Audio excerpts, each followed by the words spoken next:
Lo mejor de la semana en su ciudad, en Colombia, en América y el mundo, acompañado del análisis de los mejores expertos y periodistas en Sala de Prensa Blue. Aquí empieza Sala de Prensa Blue.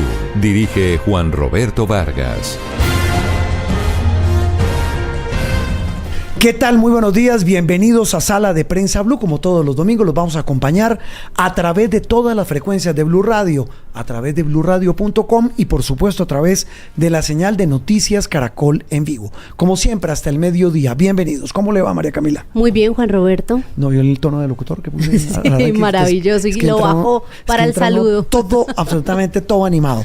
Además pensé que iba a ser un saludo más larguito. Sí, siempre es bueno variar. Es que esta semana, ¿sabe qué? Lo he visto hablando mucho, estrenó sección, estuvo, mejor dicho, conversando con varios candidatos a la presidencia, entonces llegó al domingo con pocas palabras. Es que ¿sabe por qué? Porque es que, mire, le cuento, es que estamos estrenando una sección, un producto nuevo. Un video podcast. Exactamente, en Noticias Caracol en vivo, también en Blue Radio, que se llama Entre Líneas.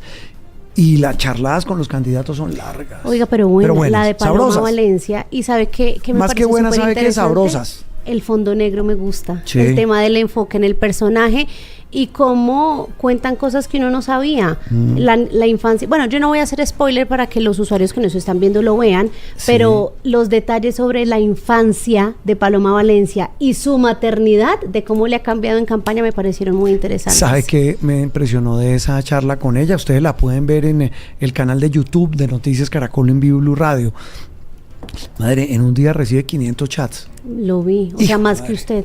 No, pues que yo 20 veces más, una cosa así. Pero bueno, ese producto hace parte pues del portafolio de oferta que tenemos en Noticias Caracol y en Blue Radio en esta cobertura de la campaña. Pero sabe electoral. que ya reflexionándolo es muy importante porque uno a veces solo ve o se lleva, incluso nosotros los periodistas, como los titulares o los discursos en tarima de los candidatos, y uno olvida que detrás de cada uno hay historia, hay familias, la visión de país tiene una historia y ahí uno logra entender cuál es esa historia. Con Alberto Medina, el subdirector de Noticias Caracol, hablábamos de cómo íbamos a llamar ese producto. Ay, ¿cómo nació el nombre? Se lo puso Alberto.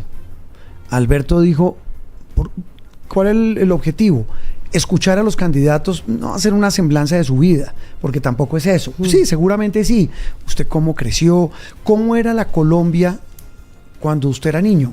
Nada más en el caso de Paloma. Claro, ¿cómo es la Colombia de hoy? Y tratar de entender un poco a partir de esa semblanza, de esa conversación, mucho de su talante, de lo que tienen en mente, de lo que hoy tienen en el corazón. Digamos, esto no es una confesión, ni mucho menos. Pero buscando eso, Alberto dijo, pongámosle entre líneas. Lo que está entre líneas es lo que nos es evidente. Y eso pues un poco es el sentido de esa charla. Pues bien, eso hace parte de una campaña que estuvo movida esta semana, ¿no? Sí, señor. Hubo encuesta. Encuesta nueva de Atlas Intel, y hay que decirlo para iniciar, Juan Roberto, sí, que tiene unas modificaciones frente a todas las encuestas que hemos visto hasta el día de hoy. Esta es para la de que se hace para la revista Semana. Exactamente. Okay. Entonces, si quiere empezamos con los datos generales. La encuesta da como resultado a Iván Cepeda liderando la intención de voto en primera vuelta con 37,8% y le sigue Abelardo de la Espriella con el 27,2%. Y Paloma Valencia sube frente a la encuesta pasada, ocupa el tercer lugar con el 22,9%. Sergio Fajardo, muy relegado, Juan Roberto, con el 5%, y Claudia López apenas con el 1%, no supera el margen de error. Pero, Juan Roberto, esta es una encuesta muy interesante. Usted sabe que por la ley de encuestas ahora tienen que hacerse muchas muestras y en lugares incluso más apartados del país. Sí.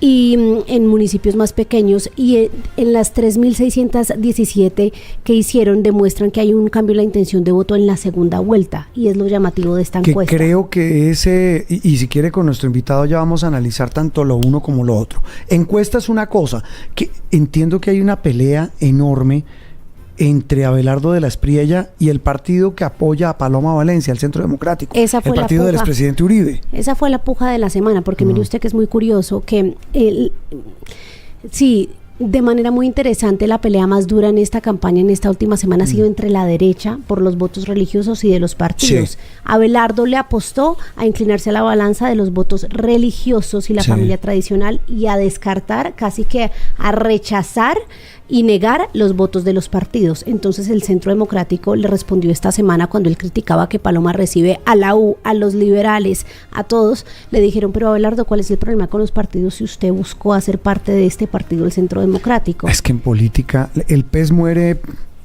por el trino, por la boca, por el Instagram y por las reuniones. Exactamente. Ese es tal vez uno de los puntos. Don Pedro Viveros, ¿cómo le va? Feliz domingo. Un saludo a María Camila y a usted, Juan Roberto, y a todos los que nos oyen y nos ven por las plataformas de Blue. Un saludo especial. Como dirían los viejitos, hace rato que usted y yo no conversamos. Sí, señor, hace rato. Pero usted, imagínese. Porque hace 8 días yo no, estuvo acá hace 8 días. Me pegué la tertulia con Pedro. Claro.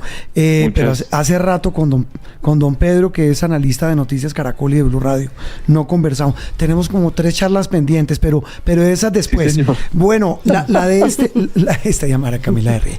No, arranquemos hablando de la encuesta. María Camila entregaba unos datos interesantes. Iván Cepeda, ¿me recuerda? 37,8%. Abelardo de las Priellas. 27,2%. Paloma Valencia. 22,9%. Sergio Fajardo. 5%, cerrado. Y Claudia López 1%. ¿Qué le dice a usted ese resultado? No es como no varía como mucho, ¿no? Frente a otras mediciones que se han hecho en el pasado. Pues mire, lo interesante, yo no sé si María Camila de pronto lo recoja en las cifras, pero ya se puede comparar esta misma encuesta con la anterior que ellos sacaron, porque recuerden que ellos sacaron una y no había un comparativo porque no habían hecho pues encuestas antes en elecciones anteriores. Y esta encuesta contra ella misma, Juan Roberto, pues sí muestra unos cambios que a mí me parecen significativos. El primero. En la anterior, el crecimiento exponencial de Paloma Valencia. Sí, en la anterior ella estaba 6? más... No. Sí. ¿Sí? ¿Son 6? Sí, como 6 creo que sube 6.2, 6 punto algo. Sí. Pero es la que más sube. Los otros ahí, incluso yo creo que Abelardo, ella baja un poquito y Cepeda sube, pero muy poco. Entonces, con esas cifras que yo veo, creo que lo de Paloma Valencia confirma, Juan Roberto, que haber participado de esa consulta interpartidista, haber sacado el volumen de votos que sacó y la fórmula vicepresidencial de Oviedo está llegando ya no solamente a la votación de ese sector, sino que pareciera que está también ya llegando a la calle, porque acuérdese que eso tiene pues una lectura que son los votos que sacaron, ¿verdad? Pedro, lo interrumpo porque yo tenía señora. Presente y si es más. La candidata saltó del 3,4, escuché esto, del 3,4 al 22,9. Pero de intención de voto entre febrero y abril. O sea, no respecto a la inmediatamente anterior, sino... Sí, con la anterior que fue hace un mes, menos de un mes, sube 6 puntos. Exacto. Pero desde febrero dice usted que sube ¿cuánto? Sube de 3,4 a 22,9. Esos son 20 18 puntos casi. 20 puntos. No, sí, es una subida importante, pero voy a decir una cosa que puede sonar para quienes tienen cifradas sus esperanzas en la candidatura de Paloma Valencia y su fórmula Juan Daniel Oviedo, pero no debería subir más, Pedro. O sea, ya no debería sobrepasar a Abelardo de las Priellas. Claro, entonces yo cuando le digo, ellos ganan ¿hace cuánto? En marzo 8, hace un mes, la consulta. No, es que es un mes no más. No. Exactamente, razón, claro. Entonces, ¿qué es lo que pasa, Juan Roberto? Que eso se tenía que traducir en la campaña. Ajá. El impacto de ellos en la consulta interpartidista, imagínense que hubieran sacado el volumen de votos, pero la campaña no funciona en terreno, pues seguramente no iban a subir. Pero a mí me da la impresión que hoy cuando uno ve las cifras, quien sube de los 3 candidatos punteros es Paloma Valencia, es la única que no se queda rezagada. Sin duda. Luego en ahí eso sí tiene toda la razón, claro. Porque, mire, estoy viendo con el comparativo, mire, Iván Cepeda, creo que no sube ni 2 puntos frente a la medición anterior. Exactamente. Sí. Ok. Abelardo de las Priellas baja levemente. Baja un poquito. Paloma sube 6 con puntos. lo que ya estamos hablando. ¿Qué le dice a usted eso, Pedro? ¿Es una tendencia? Pues, Juan Roberto, normalmente cuando las elecciones son tan cercanas, el que viene subiendo al final es, digamos, el candidato que más expectativas genera. ¿Por qué? Mire usted que Paloma no estuvo tan desgastada como otros candidatos que han estado hace un año arriba, Sí. o hace 6 meses. Entonces, cuando alguien sube de esa manera, normalmente, si tiene respaldo político y llega a la calle ese voto que sacó en marzo, pues uno tendería a pensar que todavía tiene mucho para llegar. Yo siempre pongo un ejemplo, Juan Roberto, Sí. que pues no se cumple siempre, pero lo pongo. Todas las campañas no son iguales. Una campaña se repite. Entonces, este ejemplo va a quedar simplemente como un recordatorio. Sí. Álvaro Uribe, Sí. a esta misma edad, a este mismo momento, Sí. en el 2002, Juan Roberto, comenzó a crecer y no fue fácil, no lo pudieron detener y ganó en la primera vuelta. Le ganó Vuelvo a y Serpa. repito, ninguna Serpa, ninguna campaña se repite, pero quiero decir que esos 2 meses, cuando una persona comienza a subir, Ya pues, la hombre, tendencia es ya la compleja. tendencia es muy fuerte. Ahora, ¿qué Sí. pasó, por ejemplo, hace 4 años con Fico y con el exgobernador de Santander, Hernández? Sí. Acuérdese que él comenzó a subir también por esta Hernández. Entonces, digamos que, Fue y él por esta pasa a la época. segunda vuelta. Sí. ¿No? Entonces, yo trato es un poco de decirle que hay unos fenómenos que si los coge la ola, están menos desgastados. Es que, mire, Iván Cepeda Sí. está punteando desde el año pasado. Está ahí arriba. Eso se desgasta más que alguien que comenzó a puntear hace un mes. No Eso es- será, es que me acuerdo que hace un mes creo que hablábamos usted y yo y con María Camila aquí en el mismo programa y decíamos lo mismo de Iván Cepeda, pero sigue ahí firme. Eso le iba a decir, Sí, de hecho, haciendo pero una no crece. precisión de los datos. O sea, en la Pero encuesta tampoco, anterior... pero perdón lo interrumpo, pero tampoco lo destronan. es el broto duro. Es Eso que era lo tiene que ese- le iba a decir a Pedro. Sí. Porque Pedro, mire, aunque Abelardo de la Espriella tuvo su punto más alto por encima del 30% de intención de voto, en febrero, en la encuesta anterior, el 12 de marzo, de Sí. la Espriella segundo todavía, tuvo 26,8, es decir, alcanza a subir un punto para esta. Y Cepeda marcaba 35 y subió a 37. Entonces, lo que dice Juan Roberto es verdad. Pese a que muchos dicen que ya alcanzó su techo, igual se mantiene en el liderato por una distancia importante y sigue creciendo, así sea de a poquitos. Claro, porque el voto de Iván Cepeda es el voto de Gustavo Petro y de un sector que llegó y se consolidó. Ese es un voto duro. Es muy difícil de quitárselo Es a un Iván voto Cepeda. fijo. Fijo. El problema de él es subir del 35, que es lo que yo pienso que ellos tienen. Ellos siempre han tenido entre 30 y 35. Si él logra llegar del 35 al 51 en la segunda vuelta, Sí. ahí es donde está el reto de él. No, ¿ok? pero O sea, el reto, perdón, lo interrumpo, Pedro, es Señor. que ellos dicen a toda costa hay que ganar en primera vuelta. Claro, Pero pues entonces, este número muestra que por Se ahora no. cambia el pues, panorama. yo no sé si Mm. pueda uno sacar 13 millones de votos en la primera vuelta, Juan Ah. Roberto, cuando tiene del otro lado 2 candidatos que tienen votos. Entonces, no Sí. sé, porque acuérdense que él no está solo. A Iván Cepeda le toca quitarle votos a alguien para poder llegar a 13 millones, que es la cifra mágica de votos Pedro, para ganar, señor. Esta subida de Paloma, ya hablábamos de Iván Cepeda, lo que usted nos este aumento de Paloma Valencia y su fórmula en esta encuesta de Atlas Intel para semana, ¿podría explicar lo que mencionaba María Camila, que muchos partidos están llegando a la campaña de Paloma? Sí, y voy a decirle algo, Juan Roberto. Sí. El voto más débil de los 3 es el de Abelardo de la Espriella. ¿Por qué? Porque mire, estamos hablando de Iván Cepeda, que tiene un voto duro por el gobierno de Gustavo Petro y por Sí. ese sector que lleva mucho tiempo. Sí. Y Paloma también tiene un voto duro, que es el voto del Centro Democrático. De los dos Ese extremos. voto también es duro. Ahí están los dos Exacto. votos de los extremos. Exacto. Exacto. Y Abelardo de la Espriella, si usted va hoy a la registraduría, pues no tiene ningún voto. Él no tiene votos, no tiene votos reales y fijos y palpables. Entonces, esa votación es la que está en juego, a ver a dónde se desplaza. Si se le queda entiendo, con él, claro, si le Señor. entiendo, Iván Cepeda ya se midió en las urnas en octubre del año pasado en la Sí. consulta Sí, señor. de la izquierda. sí. Y Paloma Valencia se midió el 8 de marzo en la consulta en la que participó. Y yo le sumo una cosa que aunque es injusta con Abelardo se podría traducir en una medición, y es que aunque él no hizo parte de las consultas, su partido se midió en las listas al Congreso eso y logró también es cierto. el umbral por encima de los 700. Estamos hablando de Salvación Nacional. De Enrique Gómez. Era la lista del Tigre, aunque yo sé que la intención presidencial iba enfocada a las consultas. Recordemos, Pedro, que le hizo campaña muy fuerte a esa lista. Pero digamos, ese fue un termómetro. No le haga ese daño a Abelardo.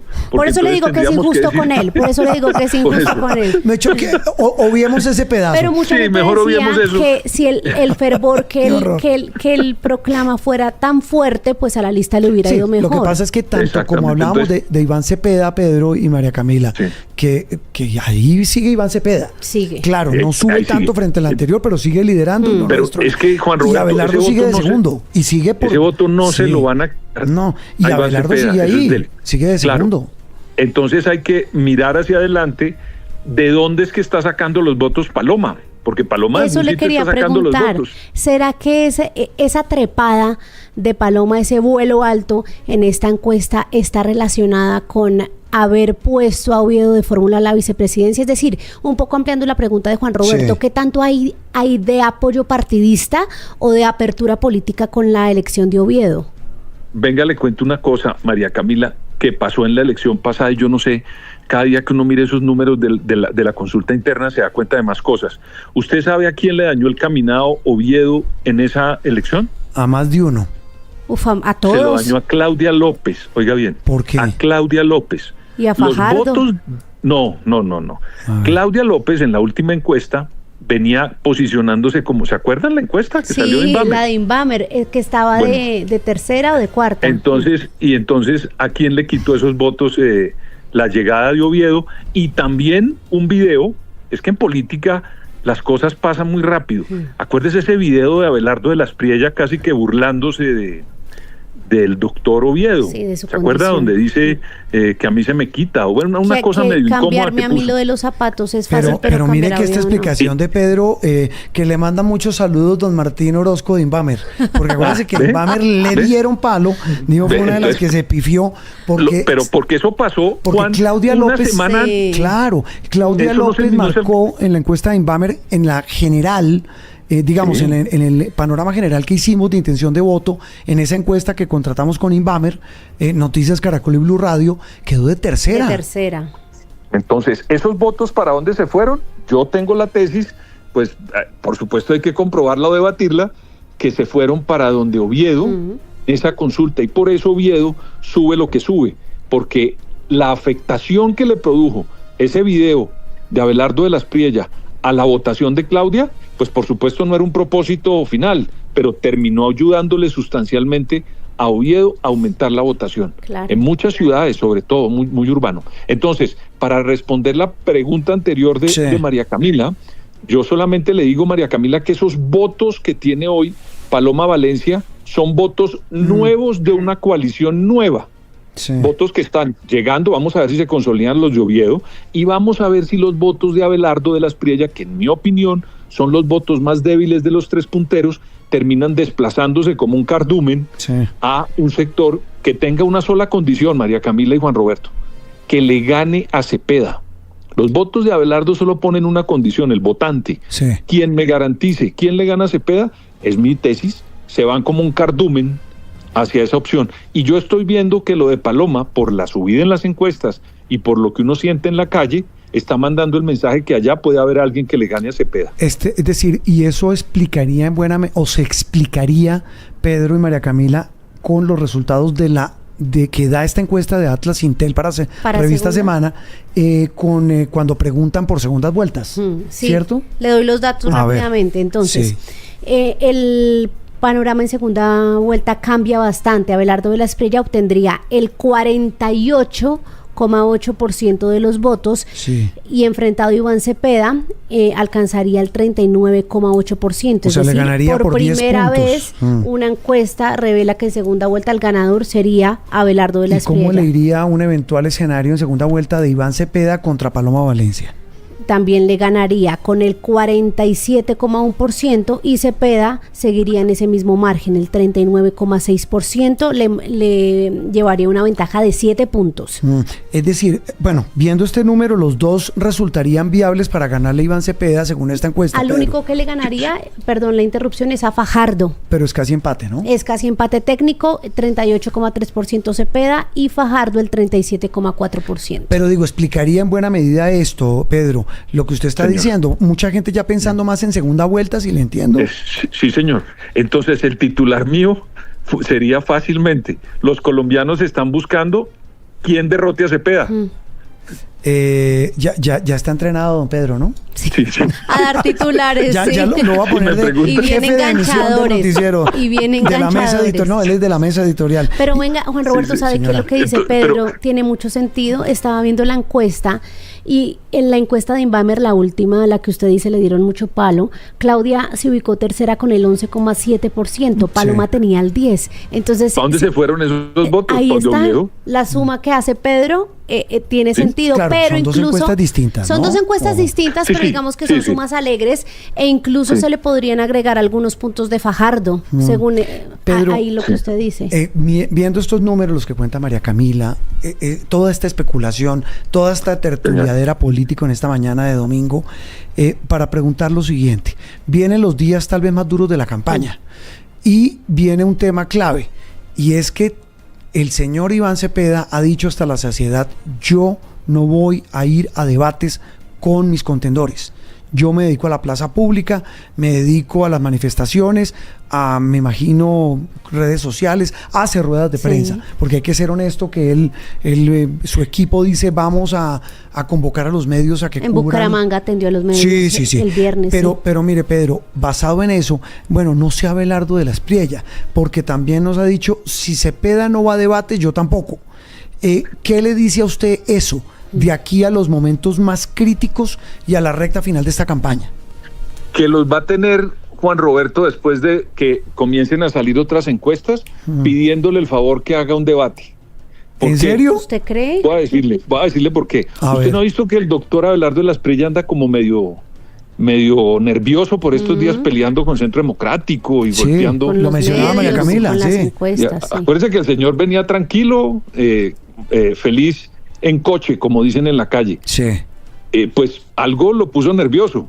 Y entonces comienza a pelear ¿con quién? Pues con Paloma, que es la Y candidata duro. con la que él tiene que batir ahora para pasar a la segunda vuelta, ¿no? Sí. Entonces va a darse cuenta que ese mismo nerviosismo de Abelardo, porque ve que no le están dando los números a él y sí le están dando los números a Paloma Valencia, va a comenzar también el doctor Iván Cepeda cuando vea que los números comienzan a dar y alguien le va a decir: tenemos que hacer debates porque a usted lo tiene que oír el país. Mire, Juan Roberto, nadie en ninguna parte del mundo gana una elección sin hacer por lo menos un debate. Ninguna persona. Revise usted los que quiera. Estaba echando cabeza. También. En la elección. De pronto por allá en el siglo pasado en Colombia, Virgilio Barco no hizo un debate, por allá, contra Álvaro Gómez Hurtado. Sí. Pero pues porque ya lo llevaba muy lejos Álvaro Gómez Hurtado, Barco ya le había ganado, pues imagínense que le ganó durísimo en la elección. Pero era otra época. Digo, en la época reciente es muy difícil que un candidato no vaya por lo menos un debate. Mire, Álvaro Uribe, que ganó en el 2002 en primera vuelta, fue a un debate con Serpa, Lucho Sí. Garzón, ¿De acuerdo? Noemí Sanín, y lo hicieron el debate. Y ganó en primera vuelta, Y ¿no? él ganaba sobrado. Y de lejos ganaba Álvaro Uribe. Pero Juan Roberto, yo creo que más adelante, cuando el doctor Iván Cepeda se despierta y vea que a él le toca persuadir a 13 millones de colombianos que hoy no tienen, porque según las encuestas Sí, ese es el número de narra María indecisos. Camila, él debe tener 6 y pico millones de votos, pero le falta conseguir 7 para ser presidente. Pero ahí Pedro, va a ver que va a comenzar a pedir ahí en Bueno, veremos, en ya la zona veremos. del canal, Sí, sí, va a sí, comenzar sí. a tocar la puerta para pedir que si le hacen un debate. Sí. es que pareciera que lo ven como una opción, sí, el tema, una estrategia que funcionaría, un arma de doble filo, porque acuérdese que Iván Duque, el expresidente Duque, no fue al último debate con Gustavo Petro. ¿Se acuerda de ese debate en Sí, RTV? sí, sí, al sí. que Pero llegó? fue a varios. Y pero fue a varios, antes. pero en Pero la en primera recta vuelta final, sí hubo. en primera Sí, sí, vuelta claro. sí Sí, hubo. me acuerdo. A eso es a lo que yo me refiero. En primera No, vuelta que sí no hubo. va- Tiene Sí, claro, razón. claro. Y pues la misma estrategia, doctor ingeniero, y Gustavo que Petro, faltó claro, a varios desde la exacto, primera Gustavo vuelta. Petro también. Y Gustavo Petro hace 4 años estuvo en debate, hablo de los de Caracol. Y los de Noticias criticaba Caracol. a los que no iban a los Claro, debates. y Claro. estuvo en el debate, mire, ese debate estuvieron, en primera vuelta estaban Fico Gutiérrez, Sergio Fajardo Sí. y Gustavo Petro. Sí, Exactamente. señor. Fueron los 3 Yo candidatos. recuerdo que lo vimos ahí en Caracol. Sí, Yo- claro, Sí. usted estaba acá. Por eso me acuerdo Estuvimos con- perfectamente. Vino incluso con al María país Alejandra y de con los Néstor jóvenes, Morales. al Sí, debate señor. con los jóvenes, sí, vino a Claro, ¿no? Y todos. estuvo en el Ujú. país de los jóvenes. Sí, habrá que esperar, pero vienen días. Tranquilo. Sí, Pedro, una cosa final. ¿Cuál va a ser el tema de la campaña? Hoy uno habla con la gente en la calle y la gente no tiene claro. Sí, hay Es unos temas verdad. claves que son la seguridad, la economía, el tema de la salud. Pero a nivel político, ¿cuál va a ser el tema de la campaña en su concepto? A mí me da En lo la que queda impresión de campaña. que va a terminar siendo quién presenta una propuesta de un gobierno que sea más eficiente, Juan Roberto, Sí. que el gobierno de Gustavo Petro. Los colombianos están mirando, en mi opinión, por ejemplo, ¿cómo es posible que el presidente Petro haga un diagnóstico maravilloso de la salud, pero cuando hace la implementación en el Congreso no le pasa, tiene unas peleas muy fuertes con todos los sectores y no resuelve el problema? Pero, Entonces, pero le eso, pongo eso, uno. eso es un poquito contradictorio, Pedro, con todo respeto, con Sí. los números de las encuestas. Sí. Porque es que el que va ganando es el que dice que va a seguir con el modelo del actual gobierno. Claro, el que va ganando con el voto duro que tienen, y eso es válido, pero usted se va a dar cuenta que de esa encuesta donde él sale con el 35-37, Sí. para subir al 51 les va a costar mucho, y ahí es donde se la van a cobrar los ciudadanos que hace 4 años estaban con él. Pero le Porque doy ese un voto dato. que no es de máquina Sí. termina desplazándose hoy a un sector que va buscando, en mi opinión, Juan Roberto y María Camila, un gobierno que sea más eficiente. A ver, Juan, ¿quién señor. no quiere que aquí se resuelva el problema de la paz? Claro. Pues todo el mundo. Pero ese problema de la paz total fue diagnosticado, ganó las elecciones y no fue bien implementado. Mire, Y- en el video podcast del que hablamos, perdón, lo interrumpo, Pedro, Señor. con Paloma Valencia, el lunes viene el de Abelardo de la Espriella, finalizando la semana miércoles con Sergio Fajardo y más adelante con Claudia López. Estamos esperando que Iván Cepeda Acepte la invitación. y venga, como lo hemos invitado. Pero mire, me estoy acordando con eso que usted dice, Paloma Valencia y también creo que el mismo Fajardo también lo decía. Es decir, todos estamos de acuerdo en el qué, la diferencia Sí. es el cómo. Claro. Pues claro, es que usted va a darse cuenta, Juan Roberto, cuando llegue el próximo gobierno, van a decir hay que reformar la salud, Claro.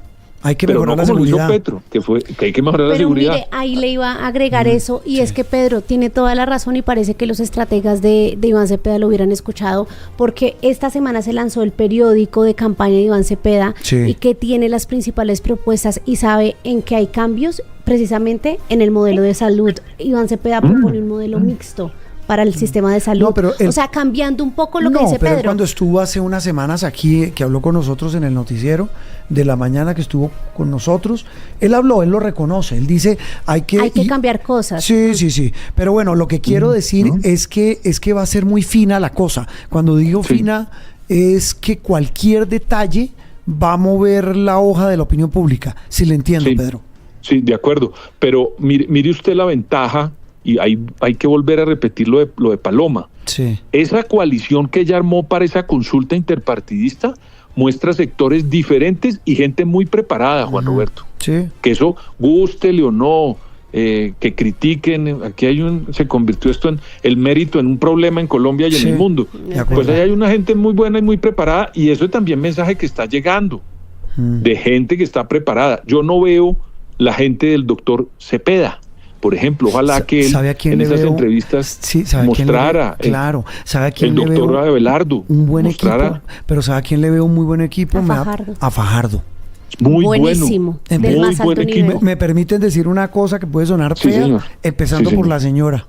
Ah, No, pues pero es que lo mejor perdón. de ese equipo es ella, María Ángela Holguín, la ex canciller. Tiene a Juan José Chavarría. de ministro de Hacienda. Tiene a Brigitte Baptiste en el Y tema está medioambiental. Edna Bonilla, Edna la Bonilla, su fórmula vicepresidente, vicepresidencial muy es buena. una Hugo Acero en seguridad. maravilla. Hugo Acero en Jorge tema. Mantilla en No, paz. tiene un equipo. Y le voy a decir una cosa, Juan Sí. Roberto. Si hubiera un debate, al que más le conviene un debate es a Sergio Fajardo. Claro. Y creo que lo tiene Él claro. Lo ha dicho. Ojalá que lo metan. Es que ahí es donde...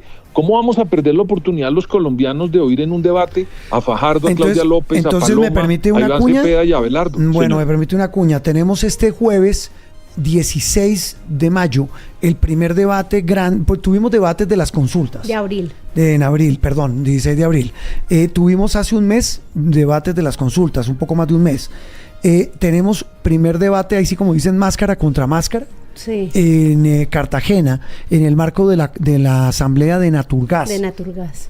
Se unieron Buenísimo. todos los sectores, todos los gremios del sector energético. Muy importante. Y vamos a estar hablando con los candidatos presidenciales. Mire los temas: tarifas de energía en la costa Caribe, las existencias de gas, que está llegando Las más caro, reservas. el precio de la gasolina, el futuro de Ecopetrol, el futuro de la minería en Colombia, la minería ilegal, que es un espanto de flagelo este. Ese lo vamos a tener. Vamos a ver si van los que hemos invitado, que es lo más importante. No, pero va a estar bueno, Pero ya usted varios han aceptado ese debate, va a estar imperdible. Sí, esa ¿No le semana. parece? Y miren ustedes, ya para terminar y no alargarme, Señor. un debate Sergio Fajardo, Paloma Valencia, Claudia López, Iván Cepeda y Abelardo de las Priella. Es que Buenísimo. el país no puede perderse de eso. Pues, Tiene unas figuras ojalá para no- verlos hablar. Ojalá nos estén oyendo Iván Cepeda y Abelardo de la Espriella, quienes ya dijeron que no van. Y ojo porque Paloma ya también lo puso sobre la mesa. No, ella va a ir, ya confirmó. O sea, me refiero en general. Ella No. habla también del tema de los debates. No, Paloma Valencia ya dijo que va, voy a ese debate. Van Paloma Valencia, Sergio Fajardo, Claudia López a hablar de estos temas que son No. del futuro y el presente de este país. Y Roy Barreras confirmó. Y Roy Barrera, sí señora. Bueno, don Pedro, lo dejamos descansar. Estuvo buena la Un tertulia. abrazo. Gracias, cuídense mucho y gracias por la Un invitación. abrazo y tenemos como 3 charlas pendientes. Pedro Viveros, Firmes. Adiós, aquí un en abrazo. Sala de Chao. Prensa Blue. Opinión, análisis y mucho más aquí en Sala de Prensa Blue. Escanea este código y suscríbete a nuestro canal de YouTube, @Blue Radio Co. Y disfruta y participa de la programación de Blue Radio. Blue Radio, le ponemos cara a la radio. Blue, más que radio. Aquí en Sala de Prensa Blue se lo contamos de una manera clara y diferente. Estamos de regreso en Sala de Prensa Blue. Otra de las noticias de la semana, esto sí es que es, parece una caricatura lo que pasó esta semana en la cárcel de Itagüí. Este es un centro de reclusión que está ubicado en el departamento de Antioquia y allí, como en otras regiones de nuestro país, tienen pabellones de alta seguridad. Sí, señor. Y son centros de reclusión donde hay sitios especiales para tener allí recluidos a presos de alta peligrosidad, que por lo general son jefes criminales.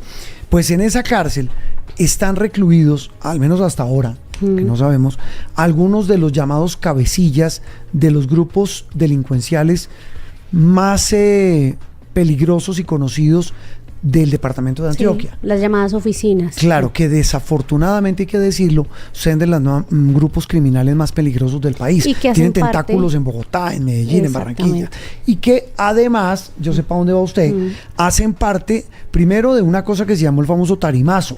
Estos señores que son mafiosos, me da pena Son decirlo. capos. Son capos de capos. Estuvieron en una tarima hace unos meses con el presidente Petro en Medellín, lo sacaron de esa cárcel y lo llevaron allí porque hasta ese momento, pues hoy no sabemos, hacían parte de un plan de paz, De paz dentro de urbana.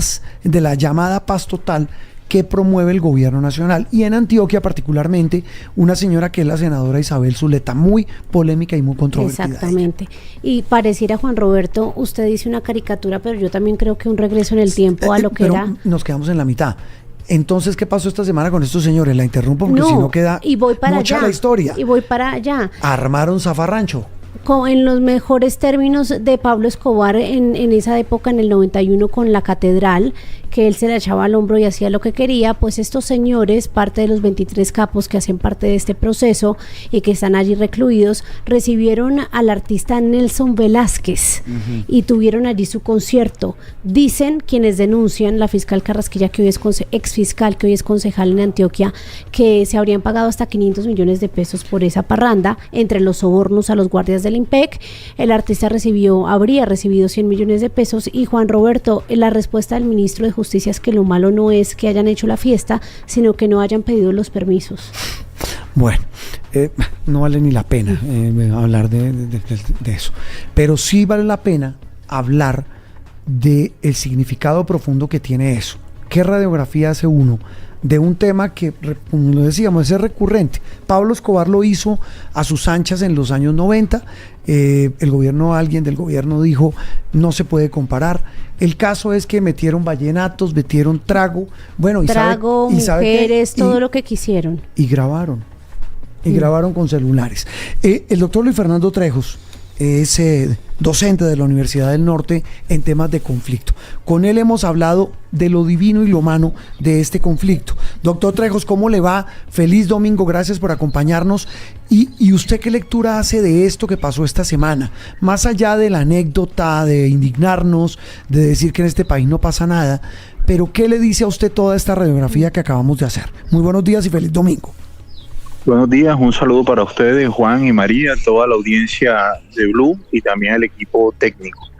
Pues yo lo que creo es que este más reciente escándalo, porque seguramente no va a ser el único que gira en torno a las cárceles y algunos desmanes que ocurren al interior de las mismas, pone sobre la mesa un debate largamente aplazado y que lastimosamente ningún gobierno ha querido abordar.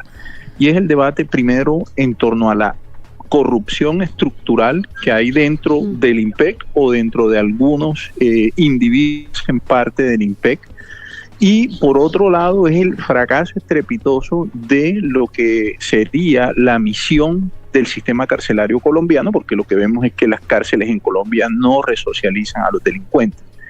Esto que hoy nos convoca a nosotros para conversar, lo supimos porque se hizo público, pero el año pasado en la cárcel del Bosque, en 2 ocasiones, los miembros del grupo criminal Los Costeños también hicieron parrandas, evidenciaron celulares, consumo de alcohol y sin ningún problema los publicaron en sus redes sociales. ¿Ese es el del Negro Over?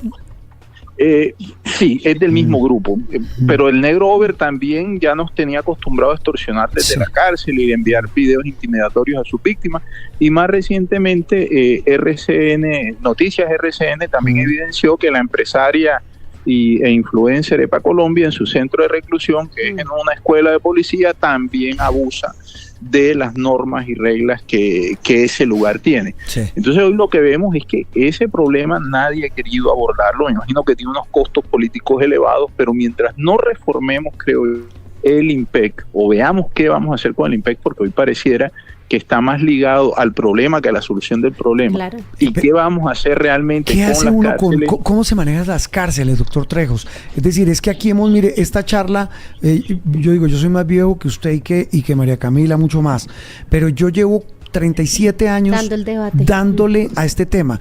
Todas las semanas es lo mismo: hacinamiento, sinvergüencería, impotencia del Estado, corrupción, todo lo que usted quiera. ¿Qué se hace con las cárceles, doctor Trejos, en su concepto? Es que lastimosamente no hemos ni siquiera empezado a dar el debate. Nos indignamos, tratamos de presionar a las autoridades, pero hay muy pocos estudios, y los estudios que hay lastimosamente no son tenidos en cuenta por los tomadores de decisión. Yo sí creo que hoy hay demasiada evidencia que nos señala que hay un problema estructural con el IMPEC, y la pregunta del millón es: liquidamos el IMPEC, creamos otro organismo, se le entrega el manejo de las cárceles a la policía, y todas las propuestas van a tener debate, pero creo yo que ya es necesario que probemos otra fórmula, porque la que tenemos en este momento evidenció que no sirve. Es un fiasco. Entonces, pero a la policía, doctor Trejos, pero ¿cómo? Se habla que en algún momento hasta podría haber un modelo de privatización de las cárceles, y que sean algunos privados con expertos. Pero lo que creo yo es que por lo menos debemos intentar hacer pilotos, ¿no? Yo sé que hay prevenciones con respecto a la policía, pero recuerda que lo mismo sucedió cuando se creó la policía de tránsito, o se le entregaron funciones de tránsito a la policía. La prevención mía, digamos la mía personal, es que no dan abasto. Y ahí por eso muchos dicen que el de la policía, el modelo propuesto para que la policía lo maneje, fracasaría, porque la policía ya tiene carencia de hombres. Por eso no dan abasto, pero estoy de acuerdo con el doctor Trejos, hay que probar algo. algo.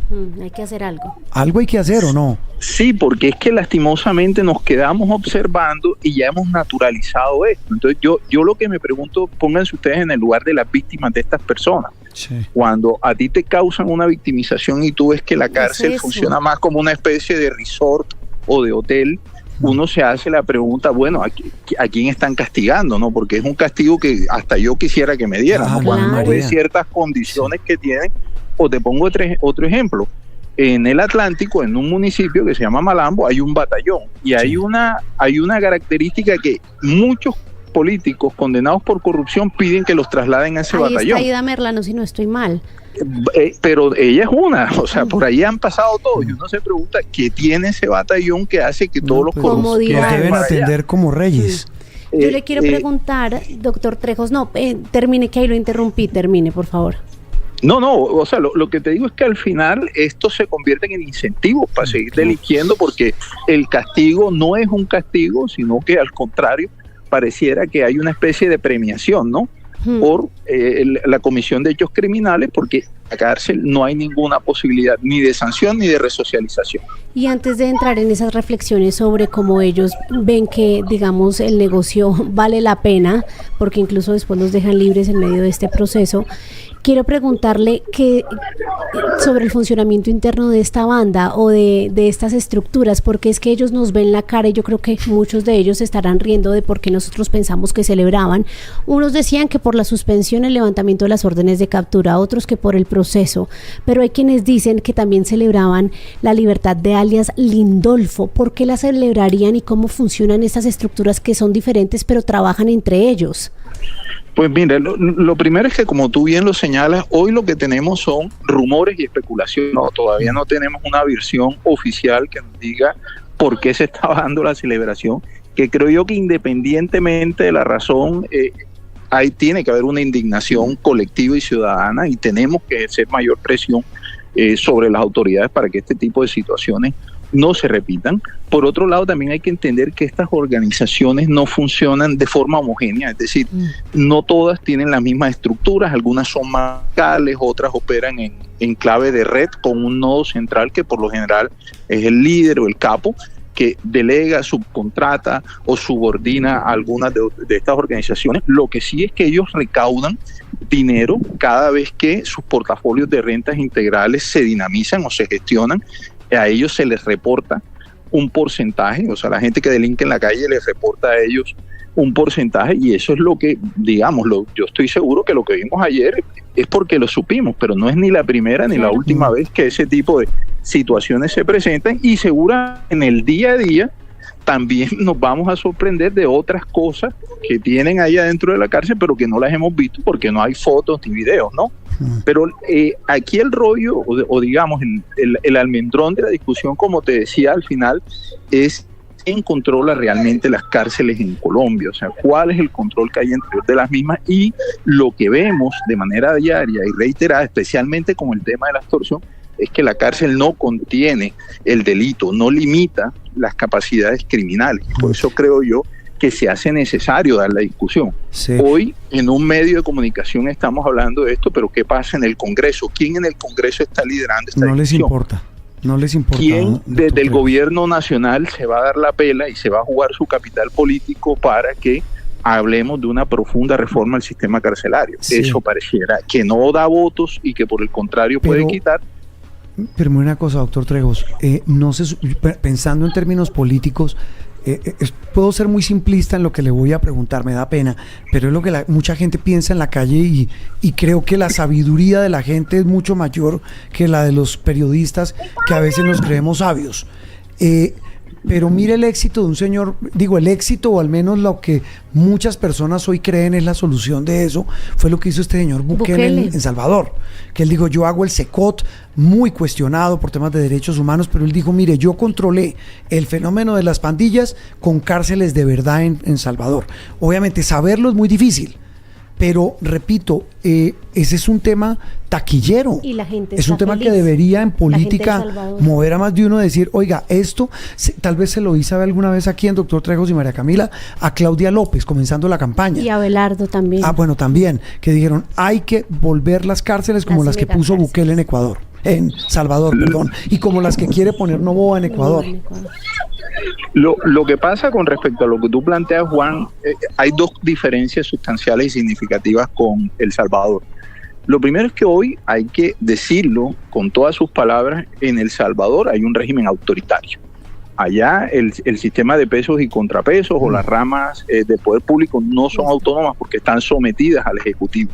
Nosotros hoy tenemos esos equilibrios de Congreso y Cortes que son independientes del Ejecutivo. Entonces eso hace que más allá de la propuesta o que alguien diga tengo mano dura, tú necesitas construir unas mayorías en el Congreso y posteriormente empezar la ejecución de la política, pero aquí, a diferencia de El Salvador, no se suspendería la Constitución porque allá hay un estado de excepción permanente que hace que el presidente pueda meter presa a la gente sin necesidad de que pase por juicio. Pero sabe que aquí, doctor Trejo, lo interrumpo, el tema no es que es meter presa a la gente, es que la que esté presa pues no siga siendo ampona dentro de la cárcel. Bueno, pero entonces ahí volvemos a lo mismo. Entonces, más allá de eso, vamos a hacer con el IMPEC. Lo acabamos, lo sustituimos, y eso hay que empezar a dar la discusión porque no es una discusión que se va a agotar en un fin de semana. Sí. Esto implica el desmonte de una institucionalidad y la creación de una nueva.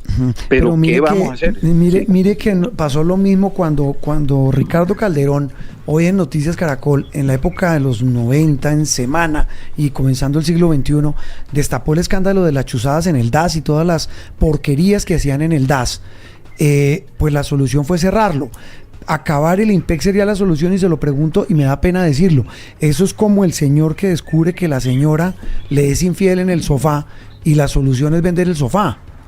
Exactamente, eso no va a resolver el problema, pero creo yo que es una de las medidas que debemos tomar. Y lo otro es pensarnos bien, porque tenemos un problema grave de hacinamiento carcelario. En la medida que tú tengas a la gente hacinada, es muy difícil que tú le puedas brindar oportunidades de resocialización. Es decir, porque si bien están privados de la libertad, no pierden sus derechos ni su dignidad como personas. Entonces tenemos que transitar hacia esos escenarios y ver qué hacen las personas que están privadas de la libertad y qué posibilidades tienen, no solo de aprender un oficio, desarrollar algún tipo de actividad económica para que no estén extorsionando desde la cárcel, sino que les permita, una vez salir, cuando salgan de la cárcel por haber cumplido su condena, reintegrarse de manera social y económica, digamos, a sus comunidades. Hoy, lastimosamente, eso no lo tenemos, ¿no? Hoy metemos a la gente en las cárceles, las dejamos encerradas, y ahí es donde aparece. Entonces, por eso hay un dicho muy colombiano que dice que las cárceles son las universidades del delito, porque claro, un delincuente común entra y lo que hace es construir redes con otros criminales y sale como delincuente organizado. Porque, como te digo, la NLA sigue ofreciendo posibilidades para satisfacer necesidades básicas, cosa que es muy difícil o le cuesta más a las personas que ya tienen antecedentes penales cuando vuelven a la calle. Profesor el debate no lo vamos a resolver nosotros acá, pero yo sí creo que hay que empezar a darlo. Entre más nos demoremos en darlo de fondo, más nos vamos a demorar en ver resultados, y nos seguiremos convocando en medios como Blue para discutir y analizar escándalos relacionados con desmanes que suceden. Profesor, una reflexión final, usted que conoce tanto estos temas, ¿qué podría estarse moviendo detrás de esa suspensión de la mesa que parece como más de arandela, pero que parece asustar a muchos, porque cuando se suspende, alias Douglas sale con su carta y dice: yo quiero aclarar que yo estaba con mi familia en el patio de atrás y no en la fiesta? O sea, pareciera que el tema de que se suspenda provisionalmente esta mesa sí asusta a estos cabecillas. Pues mira, aquí de fondo hay un problema, digamos, estructural de la paz total. Y es una política que lastimosamente no obedeció una planeación estratégica, que no tiene un documento técnico o una ruta que nos muestre qué es lo que se busca en esas mesas, cuáles son los objetivos y cómo se están buscando. Y en el caso de las mesas urbanas, el problema es mucho más de fondo, porque no tienen marco jurídico para el sometimiento a la justicia. Entonces hoy, tras de que no sabemos qué se está negociando o qué está hablando el gobierno en esas mesas y qué le está ofreciendo, prometiendo a los grupos, tenemos el contexto electoral. Entonces se toman estas medidas en un contexto de elecciones, y en el cual, desde que sucedió el llamado tarimazo, empezó, digamos, el rumor o la percepción de muchos ciudadanos de que había una especie de alianza que buscaba un resultado electoral, especialmente en la ciudad de Medellín y el Valle de la Aburrá. Eso, lastimosamente, el gobierno no ha logrado, digamos, disipar esos comentarios, esas percepciones que hay no solo en los medios, sino también en la sociedad civil, y toman esta decisión, digamos, a meses de la primera vuelta presidencial. Entonces, claro que la gente rápidamente hace esa asociación. Usted, doctor y como Trejos, te digo, le ve, excúseme la expresión, maldad, pies o cabeza a esa negociación con lo poco o mucho que se sepa. Pues no lo hay. O sea, digamos que si hubiera claridad, el gobierno nos tendría que decir, vea, aquí yo estoy negociando unos apaciguamientos. ¿Qué es un apaciguamiento? Es cuando el actor armado se compromete a disminuir hechos de violencia a cambio de algo. Pero esa disminución es temporal. Entonces el gobierno lo que debió habernos comunicado a los colombianos, vea, yo estoy apaciguando violencia durante mi mandato. Eso que ha implicado una reducción de homicidios, de algunos otros indicadores de violencia como la extorsión, y hubiera justificado desde lo humanitario. Es decir, eso sería una donbernabilidad, como cuando se hizo un pacto similar con Don Berna, o se especuló de que había un pacto con este mafioso que hizo que bajaran los homicidios en Medellín en determinada época. Pues claro, lo que pasa es que en Medellín desde hace mucho tiempo se vive bajo lo que se denomina una gobernanza armada de algunos territorios, ¿no?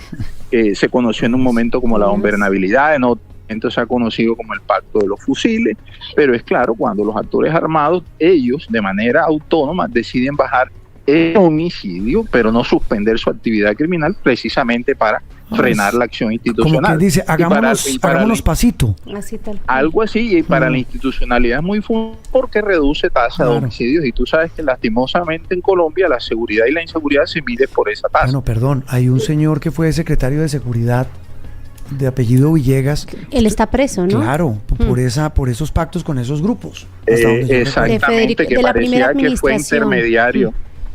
Que era intermediario. Entonces, esto es una situación, como te digo, que no es novedosa.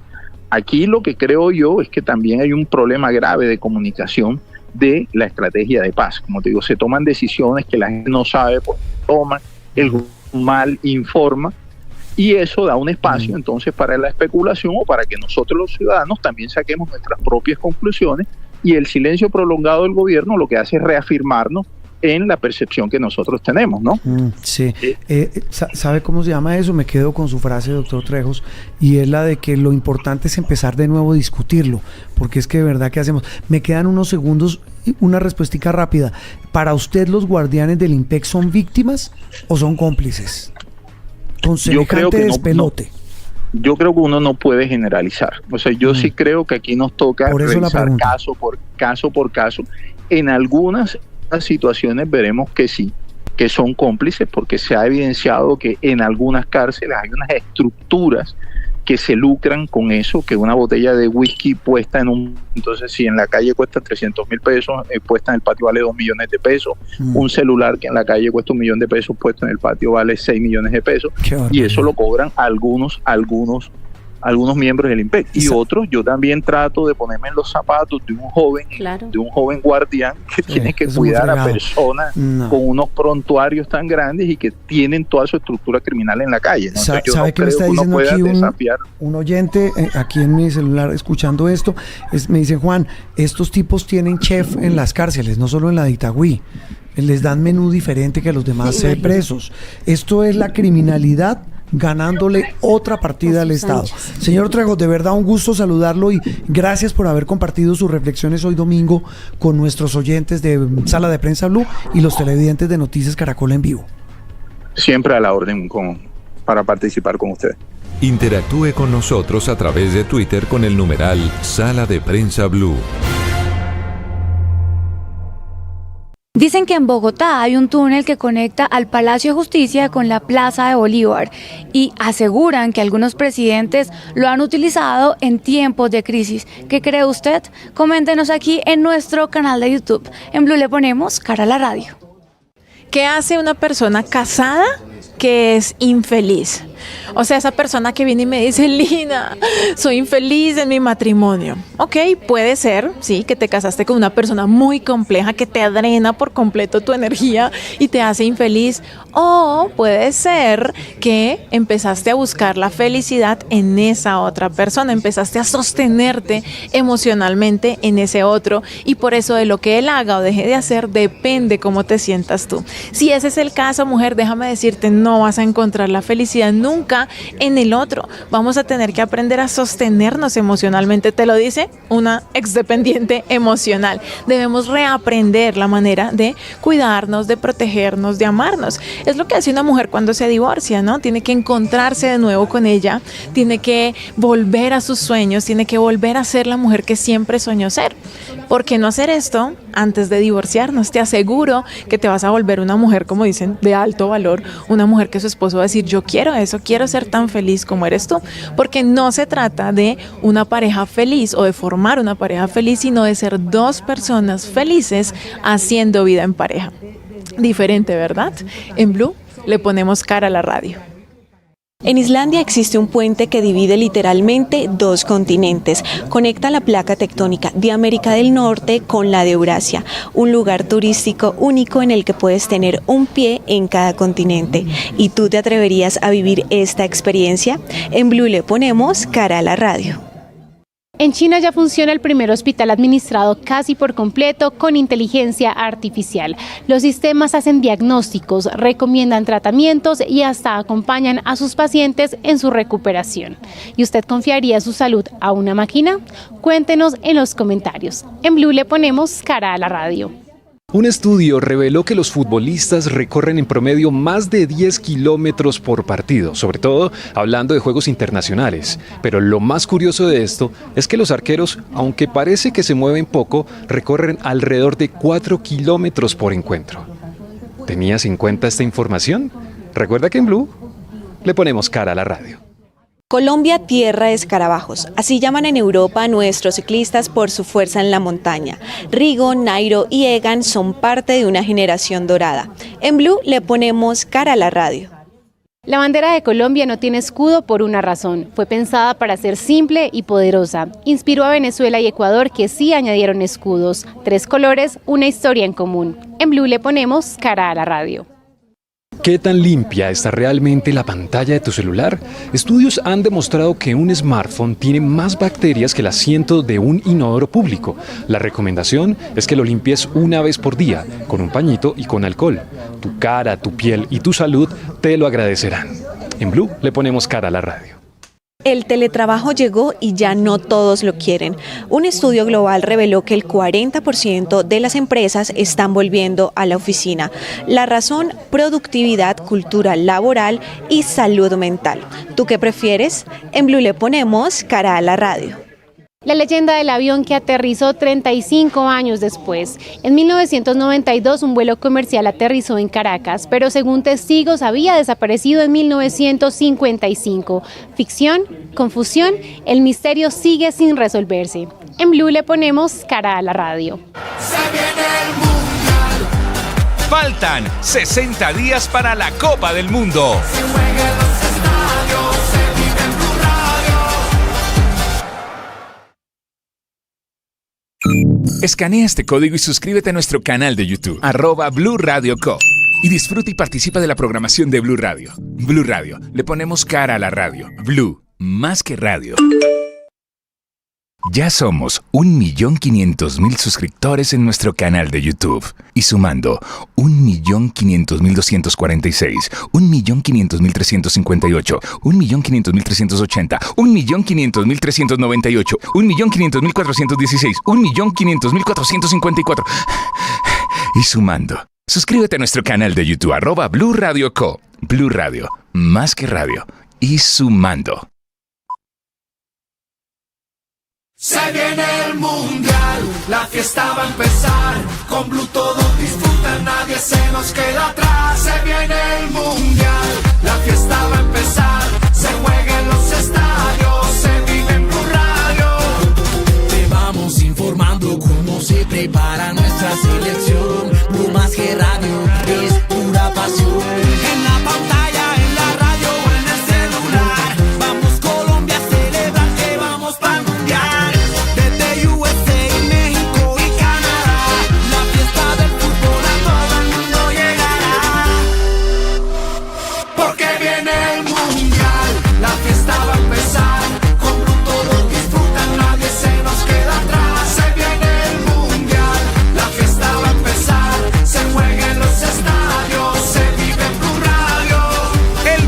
Mundial se ve en Blue.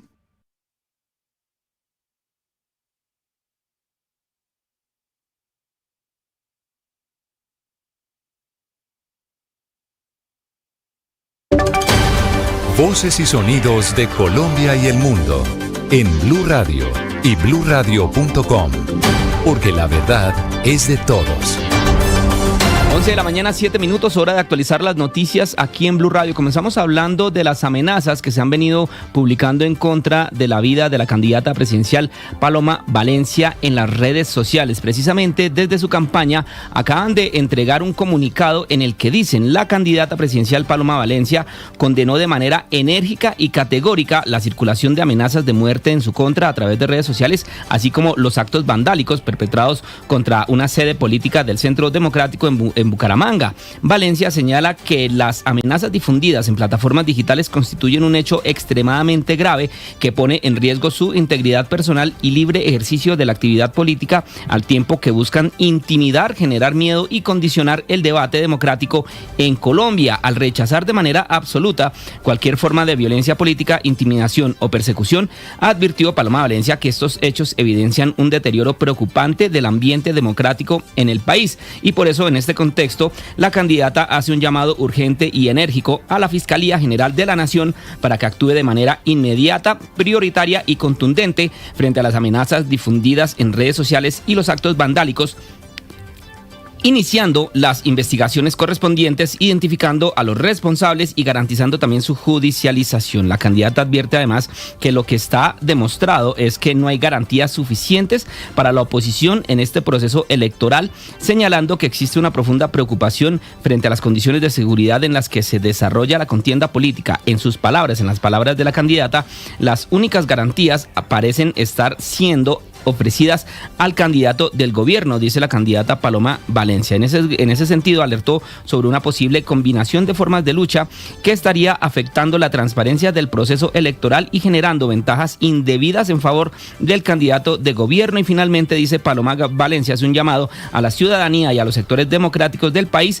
a mantenerse vigilantes frente al desarrollo del proceso electoral, y reiteró su compromiso con la defensa de la democracia y la legalidad y también las libertades políticas. Precisamente ante esto, desde el gobierno ya se están pronunciando. El ministro del Interior publicó también un mensaje en sus redes sociales. Mariana, ¿qué dice el ministro Armando Benedetti? Miguel, primero toca decir que este pronunciamiento se da luego de que por medio de redes sociales se conociera un video de una corona fúnebre con una cinta con el nombre y la foto a blanco y negro de la candidata del Centro Democrático Paloma Valencia. El ministro de Interior Armando Benedetti aseguró que por medio de su cuenta de X que rechaza de manera categórica las amenazas de muerte contra la candidata, al igual que la vandalización de una de sus sedes de campaña en Santander. Además, señaló que desde el gobierno nacional han brindado todas las garantías de seguridad, especialmente a los candidatos de la oposición, con medidas anticipadas y sin ningún sesgo político. Finalmente, dijo que las autoridades ya están actuando para esclarecer los hechos y reforzar la protección de la candidata Valencia.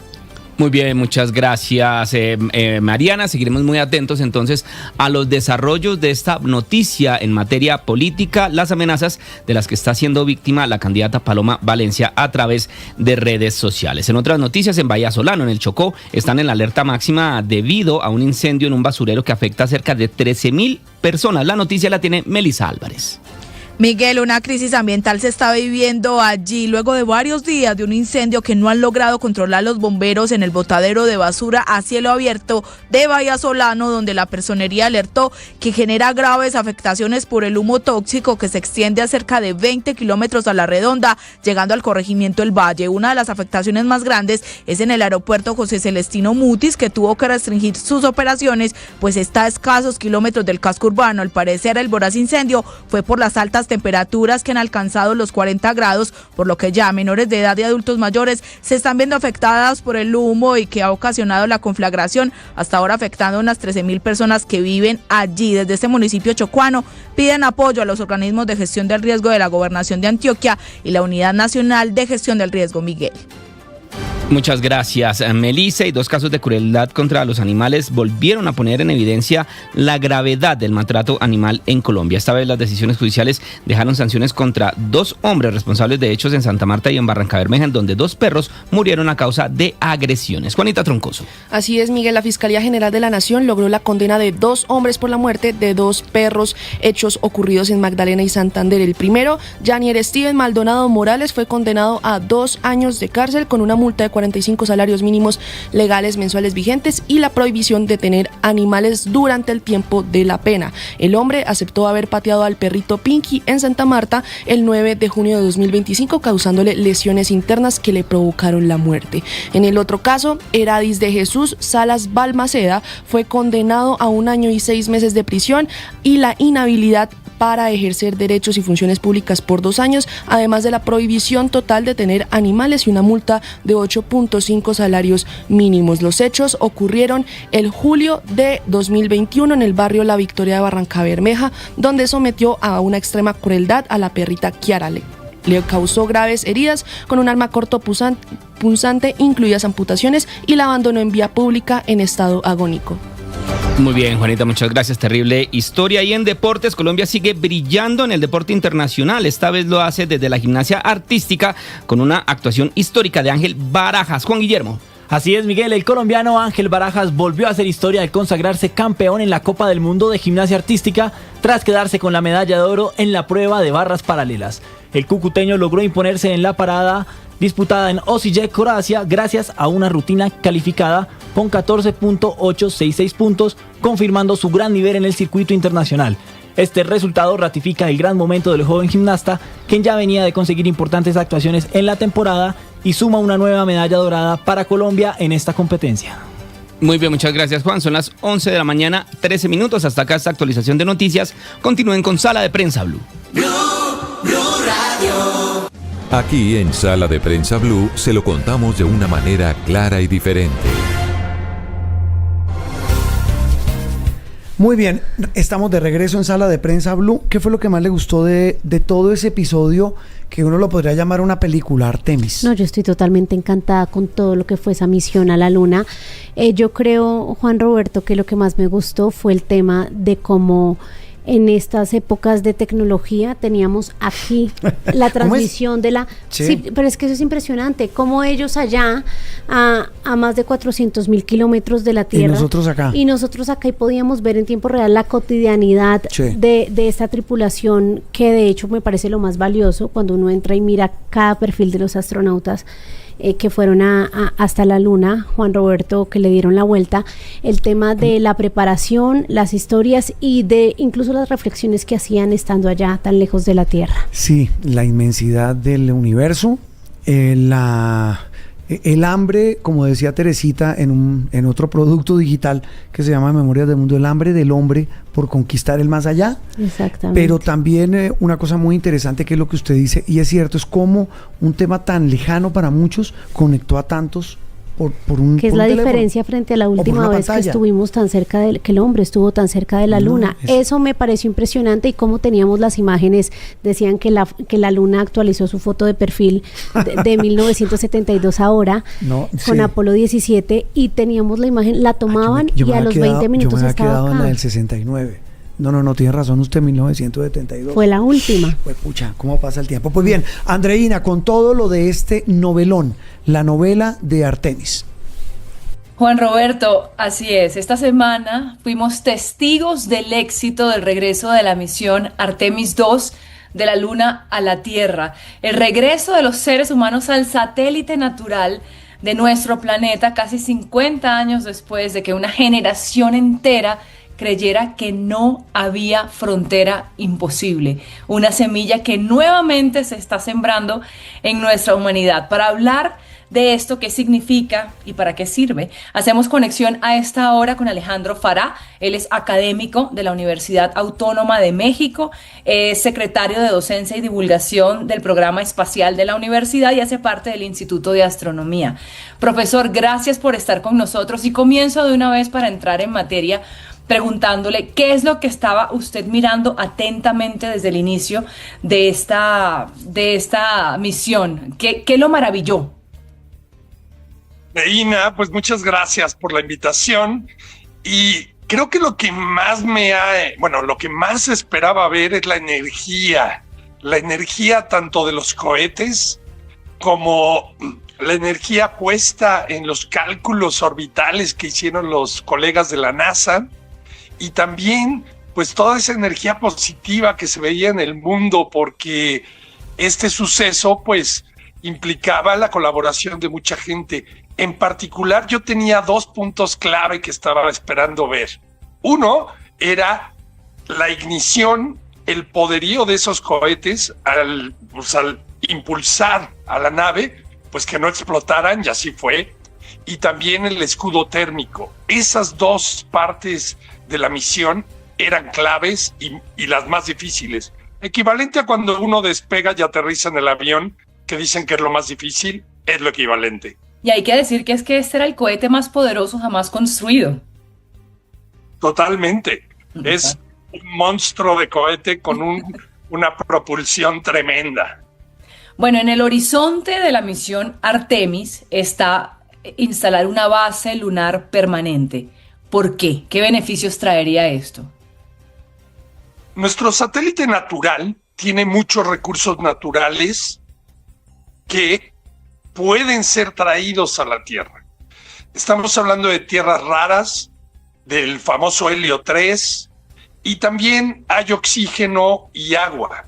La presencia permanente de seres humanos en nuestro satélite es factible con el agua. El combustible podría propiciar que ahí tengamos también cohetes para ir a explorar otros lugares de nuestro sistema solar, y en particular, bueno, el helio 3 es un isótopo que si lo traes a la Tierra, lo puedes utilizar para generar energía nuclear, económica y muy rentable, y aparte que no contamina el medio ambiente con radioactividad. Ok, se entienden esos propósitos que tienen un impacto positivo directamente sobre la humanidad, ¿no? Sobre los terrícolas. Pero no habría manera de decir, no, vamos a poblar la Luna, ¿cierto? Pues allá no hay atmósfera, no es compatible con la vida. En algún momento vamos a tener que tener una serie de, digamos, sistemas, cápsulas, que si bien no va a ser lo mismo que vivir en la Tierra, pues sí que nos permitan vivir en Marte o en la Luna, algo parecido a iglús sofisticados que permitan tener una atmósfera y presión adecuadas, y bueno, con trajes espaciales. Y también es cierto que en algún momento el ser humano, pues vamos a tener que dejar este planeta porque es finito. Y eso, bueno, hay viajes planeados para que también el ser humano se acostumbre a estar en el espacio, en otros entornos. Estoy hablando de modificación genética en muchos años.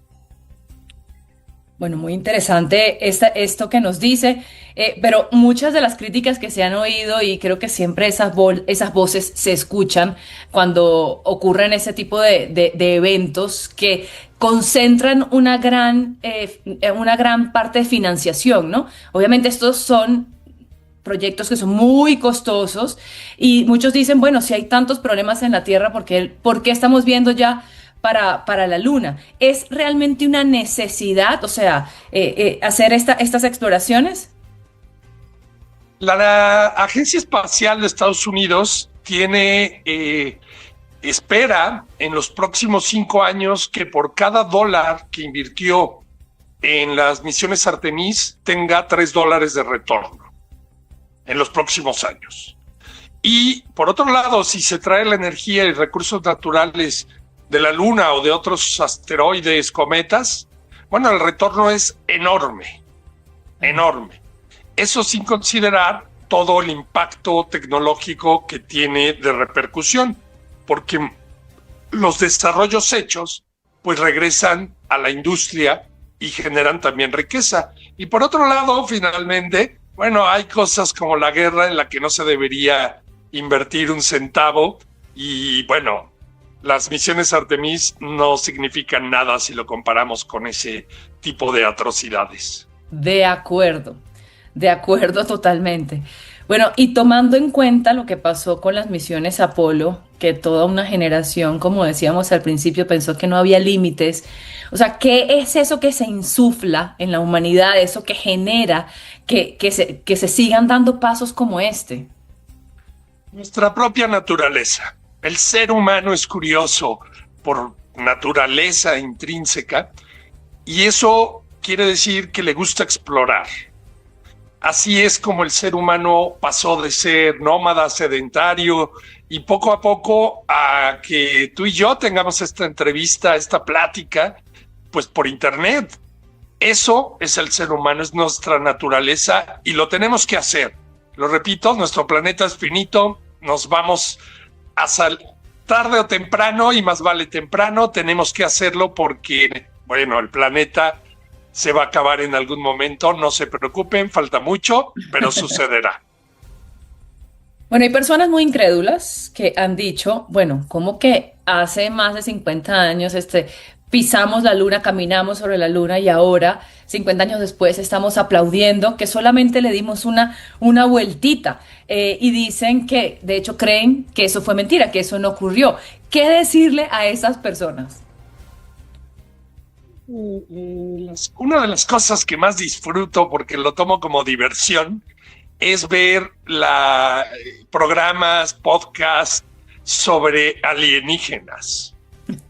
Y lo veo como, pues sí, literatura de ciencia ficción, historias, cuentos, y de todo lo que he visto que dicen que presentan, pues no hay una sola cosa que tenga una prueba verídica. Nada. Y por otro lado, si uno analiza, por ejemplo, las misiones Artemis, que también he visto todas las fake news que andan por ahí circundando, lo mismo, no hay una sola prueba.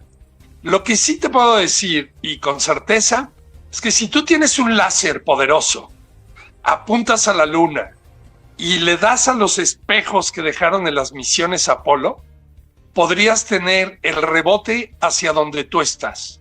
Eso no lo pueden hacer ninguna de las personas que arma estas noticias falsas o programas de alienígenas. Hay que verlos como lo que son. Diversión, y es como imaginarse, me imagino que así se llama en Colombia, Don Gato y su familia, el gatito que habla en las caricaturas. Bueno, pues no hay gatos que hablen, pero lo disfrutamos mucho. Profesor, ha sido un gusto hablar con usted. Bueno, esta misión no solamente puso a prueba una nave, una tripulación y una tecnología, sino también justamente eso de lo que usted nos hablaba. Y es esa idea profundamente humana de seguir explorando, incluso cuando el destino parece imposible. Y ahí está nuestra naturaleza humana y por eso lo disfrutamos tanto también. Pues sí, este es otro paso para la humanidad y vienen muchos más, hay que estar al pendiente y sobre todo los jóvenes, los niños, las niñas, todo mundo, pues busque cómo puede aportar un granito más para este desarrollo tecnológico y llevar a la sociedad humana a mejor. Y serán muchas las generaciones que estarán inspiradas por esta nueva carrera épica al espacio. Muchísimas gracias, profesor, por estar con nosotros en Sala de Prensa. Les mando un fuerte abrazo, gracias. Muy bien, otra noticia internacional, María Camila, oyentes y televidentes, qué dolor la espiral de violencia, la cantidad de mensajes contradictorios y el mundo aterrado de la incertidumbre que hay, porque uno se aterra todas las semanas de lo que pasa en el Medio Oriente, no solo en Irán, sino también en el Líbano, que esta semana fue escenario de una matanza horrible, de un ataque espantoso y de una situación dantesca. Para Israel es una acción militar, para otros es una masacre, pero lo cierto del caso es que lo que ha pasado en Líbano esta semana, en medio de una supuesta tregua entre Irán y Estados Unidos, pues deja muchas reflexiones que hacer, repito, sobre un asunto que nos toca a todos, porque el petróleo del mundo está ahí, el grueso del petróleo del mundo. Ese es el interés. Ese es uno. El otro es la geopolítica y lo más importante, es la vida de centenares, de miles de personas. Y es que sabe que después de echarle un vistazo a la prensa internacional, incluso nacional, en esta mañana de domingo, las editoriales coinciden en una cosa, Juan Roberto, y es que la frase de la semana es esa amenaza de Donald Trump con acabar una civilización. Esa fue la frase. Y hay quienes dicen que esto lo único que ha hecho es amenazadera, perdón el término del presidente Trump, es desgastar la posición de Estados Unidos. Pero en medio de eso... Al otro día anunció una tregua. Exacto, pero en medio de eso están las muertes. Entonces no deja de ser sumamente doloroso e Irán parece de cierta manera estar cediendo ante pues la fuerza implacable de Estados Unidos. Profesor Carlos Patiño, ¿cómo le va? Feliz domingo. Juan Roberto, muchas gracias, feliz domingo. Esa es la radiografía que acabamos de hacer es bastante, ¿cómo se dice? Puede ser muy limitada y pequeña. La suya de una persona que es experta, que conoce, que sabe, ¿cuál es o cómo se puede complementar para tratar de entender un cuadro tan complejo y tan difícil? Pues la mía es un poco más pesimista, en el sentido... ¿Ah, sí? No fregues, o sea, más que la nuestra, no puede ser. Sí, un poquito más allá, solo un poquito. María. ¿Por qué? Pero, pues por varias razones. Primero porque, digamos, ya hay bastante información de cómo se fue a la guerra, cómo fue que Donald Trump tomó la decisión, básicamente en unas reuniones del 11 de febrero, presionado por Benjamín Netanyahu y David Barnea, el director del Mossad, y en contra, además de las consideraciones de los funcionarios de la CIA y del Pentágono, de los funcionarios militares, no de Pete Hegseth, que consideraron que los planes tanto de que presentaba Netanyahu como Barnea y su equipo pues no eran viables, e incluso utilizaron la palabra ridículos y cosas parecidas. Y esto hay que decirlo con varias cosas, es decir, aunque algunos dicen que aún es temprano para evaluar si Estados Unidos obtuvo los objetivos o no, hay que recordar que el primer objetivo de la guerra era cambiar el régimen. El segundo era acabar con el programa nuclear, lo que además deja en entredicho si lo que pasó el año pasado en la guerra de los 12 días entonces no era cierto y nunca se acabó con el programa nuclear de Irán. El tercero era destruir todas las capacidades militares de Irán, pero cuando justo estamos grabando este programa, estamos en el aire de este programa, Irán vuelve y cierra el estrecho de Hormuz, y entonces queda la pregunta de qué tanto se han acabado las capacidades militares. Y luego Estados Unidos está en todo el dilema todo el tiempo de si puede o no puede entrar por tierra, y a las observaciones que han hecho los militares de que una invasión terrestre es muy difícil, han acudido a buscar que las milicias kurdas hagan la acción de tierra en contra del régimen, cosa también bastante difícil, y además donde aparece que hay unos cargamentos de armas que se enviaron a los kurdos, se han perdido. Y luego pues hay otro factor que es muy importante, que es clave, y es que Estados Unidos ha disminuido sensiblemente gran parte de sus arsenales de misiles más importantes, lo que demuestra que, como han dicho algunos observadores, algunos estrategas militares, estamos frente a una guerra asimétrica de primer nivel entre Irán y los Estados Unidos, y ese es el panorama en el que estamos en este momento. Pero entonces, según lo que usted nos dice, la balanza está más inclinada hacia el fracaso de la estrategia, porque yo lo escucho, profesor, y entonces el primer punto, el cambio de régimen pues finalmente no sucedió de la manera en que quería el presidente Donald Trump, y está el hijo del último líder de los ayatolás. La destrucción del potencial militar se dice que es incierta, igualmente el nuclear, y finalmente no ha obtenido lo que quiere en lo que tiene que ver con el estrecho de Hormuz. Entonces, ¿lo ve más como un fracaso o como un camino hacia lo que él quiere? Pues María Camila, la verdad es que si uno es la potencia global y dice potencia global y presume que tiene el poder superior a todo el resto del mundo, pues cualquier cosa que se parezca a un empate es una derrota, y de ahí para allá pues tiene más cara de derrota que cualquier otra cosa. Entonces, por una razón además que es muy importante, el gobierno de Donald Trump prometió que incluso abrirían militarmente el estrecho de Hormuz, y no lo han podido hacer, entre otras razones, por un hecho que es muy importante, y es porque Estados Unidos está descubriendo sobre el terreno que le está pasando lo mismo que le pasa a Rusia sobre el terreno de la invasión contra Ucrania, y es que la guerra asimétrica, es decir, el uso de drones y misiles baratos con capacidad de tener munición dispersa, pues ha generado un hecho clave, y es que los buques y los portaaviones norteamericanos están lejos de una confrontación militar directa con los iraníes, y los iraníes mantienen el control sobre el estrecho de Hormuz, que es muy importante y que es clave. Pero el otro hecho que es clave y que no hay que olvidar es que eso está estrechamente conectado con la guerra en Ucrania, que es una guerra global, y es que Irán es parte de lo que se llama internacionalmente el cuarteto autoritario, es decir, hay una alianza muy estrecha entre Rusia, Corea del Norte, China e Irán. Irán es parte de esa alianza, y en todo este contexto ha ido quedando claro que si bien Rusia no puede entrar a dar un soporte militar de frente por muchísimos problemas, por el problema de la guerra en Ucrania, etcétera, sí ha dado un apoyo de inteligencia que ha sido determinante para que Irán pueda golpear las bases militares y los activos de Estados Unidos en la región del Medio Oriente y en los países del Golfo Pérsico. También es importante recordar que China sigue manteniendo el apoyo silencioso a la producción iraní de drones y de misiles baratos y una presencia permanente en la producción industrial iraní, y eso también deja en entredicho las afirmaciones, por ejemplo, que es que ya se destruyó completamente la capacidad industrial de defensa de Irán. Y resulta que Irán sigue produciendo misiles y drones. Y el otro asunto es que Corea del Norte es el gran asistente nuclear de este asunto. Ahora, con un hecho, déjenme subrayar esto, que es muy emocionante decirlo así, y es que terminan negociando una tregua mediada por Islamabad, que desde el final de la Guerra Fría es un aliado íntimo de China. Y se ha alejado fuertemente de los Estados Unidos, así hay momentos de reconsideración y reapertura de relación como viene pasando desde el año pasado, pero la mediación de Pakistán es en últimas la posición de China y que además tiene una posición fuerte con Irán, y detrás de Pakistán también está Arabia Saudita.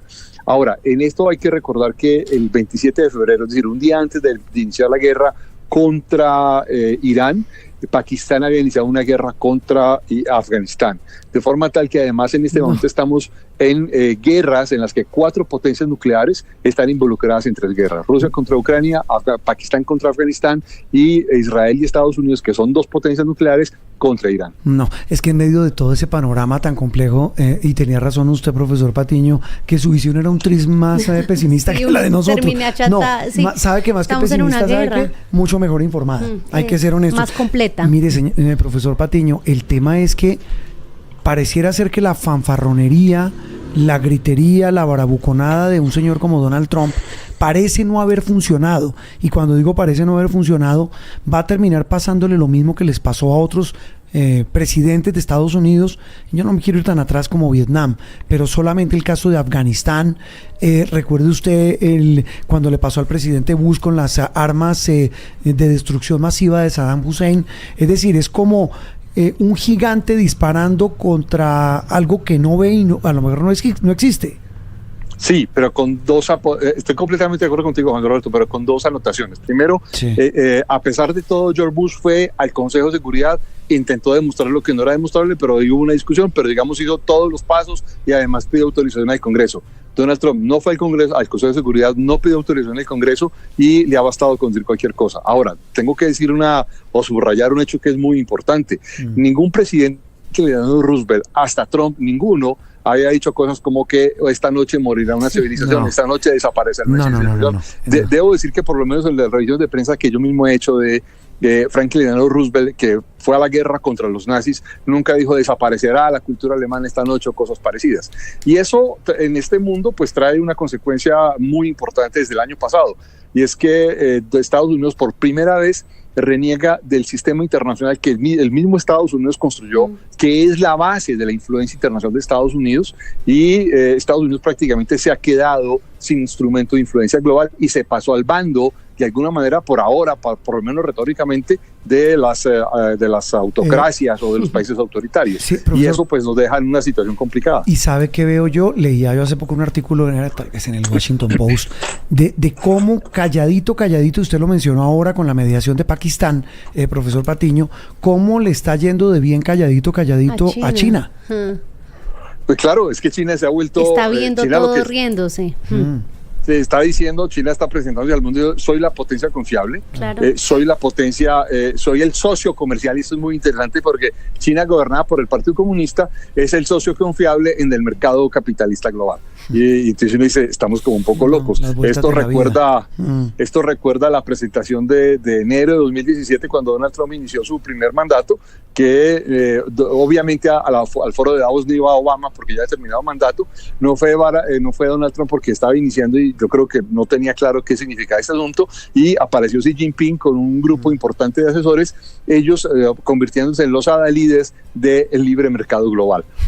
Esto lo que termina mostrando es que las alarmas o las alertas que vienen dando desde el año pasado del fin del orden internacional es real, hasta el punto de que Estados Unidos se devuelve contra sus propios aliados de la Alianza Atlántica que es fundamental para la proyección del poder militar de los Estados Unidos a nivel mundial, y pues los deja por fuera en cualquier posibilidad de competencia global.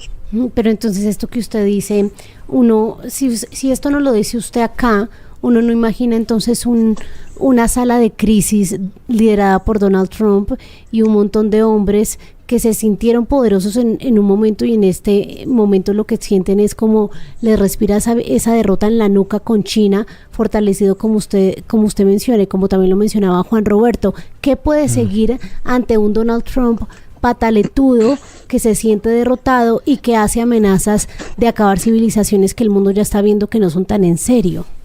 Pues María Camila, a lo largo de esta semana ha habido un montón de reacciones muy importantes, además con un hecho que es que ha dejado atónitos a muchos, y es que hace unos días el secretario de Defensa, llamado secretario de Guerra del gobierno de Trump, Pete Hegseth, despidió al jefe del Estado Mayor Conjunto, al general Randy George, que era, pues, que en medio de una guerra usted no puede despedir al jefe del Estado Mayor Conjunto, supone uno, y lo despide, pero además es que detrás de él han salido por lo menos unos 22 generales y almirantes de primer rango, fundamentalmente porque hay un proceso de politización y de ideologización de las fuerzas militares en los Estados Unidos, que marca uno de los momentos de mayor crisis de los Estados Unidos desde antes de la construcción del ejército moderno, que es básicamente antes de la Segunda Guerra Mundial. Y luego pues también hay una serie de discusiones muy fuertes alrededor de agentes de los agentes senior de la CIA, de los estrategas más importantes, porque pues esto empieza a mostrar una situación de crisis brutal.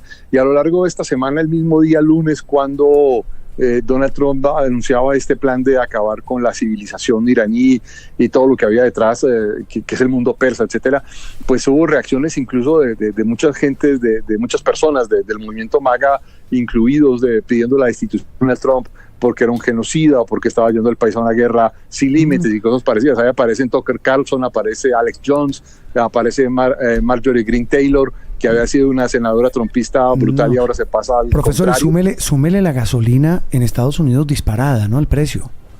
Claro, eso pasa en algunos países que seguramente conocemos, donde algunos dijeron que no habría, que mejoraría el nivel de vida, que no sé qué tal, y obviamente lo que tenemos en Estados Unidos es unas condiciones económicas peores que las que había el gobierno Biden, pues porque el asunto era mucho más difícil, y eso hace que sea muy complicado pues competir en esa perspectiva. Y falta ver, seguramente falta todavía tiempo, pero faltará ver eso cómo se va a traducir en materia política interna, es decir, cuando vengan las elecciones del medio término, cómo le va a ir al Partido Republicano y cómo le va a ir a la gente que es ¿cómo se dice?, ciegamente seguidora del presidente Donald Trump. Profesor Patiño, gracias por su optimismo. A ustedes muchas gracias y feliz domingo. No, qué optimismo, qué maravilla de cuadro. El profesor Carlos Patiño, toda una autoridad, uno de los analistas más importantes en materia internacional, hablando aquí en Sala de Prensa Blue. Interactúe con nosotros a través de Twitter con el numeral Sala de Prensa Blue. Escanea este código y suscríbete a nuestro canal de YouTube, @Blue Radio Co. Y disfruta y participa de la programación de Blue Radio. Blue Radio, le ponemos cara a la radio. Blue, más que radio. Opinión, análisis y mucho más aquí en Sala de Prensa Blue. Muy bien, estamos de regreso en Sala de Prensa Blue en esta parte final. Otra de las noticias de la semana, María Camila, es que yo no logro entender una cosa. Señor. Dos presidentes de dos países se agarran, excúseme la expresión coloquial, por el motivo que sea, político, ideológico, el que sea, y la manera en que dirimen su pelea es afectando a millones de personas al lado y lado de las fronteras de sus dos países. Hoy leí una reflexión sobre eso y de hecho aplaudía el análisis que leí, como lo manejaron en su momento, en otro de los momentos de peor crisis entre Colombia y Ecuador, Álvaro Estamos Uribe. hablando de la crisis entre Colombia y Ecuador, que se declararon la guerra comercial y se pusieron aranceles a un lado y otro de 100%. Pero por lo que usted dice, por diferencias meramente políticas. Claro, pero por lo que sea, eso es insólito. Exactamente, entonces comparaban que ni siquiera en los peores momentos de crisis de Álvaro Uribe y Rafael Correa se hizo esto por la operación en contra de Raúl Reyes, que fue muy tensa, pero no llevó, y ambos presidentes de hecho dijeron eso, que por más peleados que estuvieran, lo que tenía que primar era la gente de los dos países. Ni Gustavo Petro ni el señor Daniel Noboa tienen nada de estadistas en este caso. Yo no hablo de lo demás, pero en este caso puntual, usted prácticamente acabar el comercio entre dos países como estos es acabarlo. Juan Manuel San Clemente es el presidente del Comité Intergremial del Valle del Cauca. Tengo que reconocer, señor San Clemente, ¿cómo le va? Feliz domingo, que no sabía que para el Valle el mercado de Ecuador era tan importante. Buenos días y feliz domingo. Buenos días, Juan Roberto, un saludo para ti y para todas las personas que nos escuchan hasta ahora. Por supuesto, el mercado hacia el Ecuador es nuestro segundo socio comercial. Nosotros, el 13% de todas nuestras exportaciones van dirigidas hacia el mercado ecuatoriano y hay un número cercano a las 500 empresas que tienen un relacionamiento comercial con ese destino. Doctor San Clemente, ¿qué le venden esas empresas del Valle al Ecuador?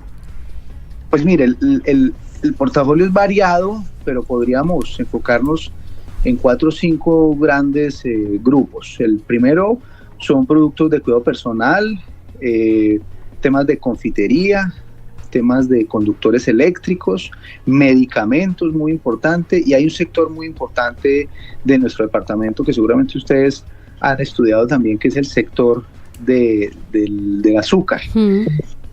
El destino al Ecuador es nuestro 5º destino de exportación de azúcar y representa, por supuesto, un margen importante de las exportaciones de los ingenios azucareros del departamento. Pero no solamente es eso, sino que de ese número de empresas que tienen una relación comercial con ese destino, se estima que entre el 60 y el 70% son medianas empresas. Entonces, en la medida en la que hay una mala relación comercial con ese país, pues no solamente se arriesgan unos negocios, sino que se arriesga también la estabilidad de unas empresas y consecuentemente pues lo que significa es de trabajo, de trabajador. Eso le vendemos al Ecuador desde el Valle. ¿Qué le compran? Y entonces quiero sumarle ahí otra pregunta. En ese sentido, lo que está pasando acabaría totalmente esta relación comercial puntualmente con el Valle que usted nos acaba de describir.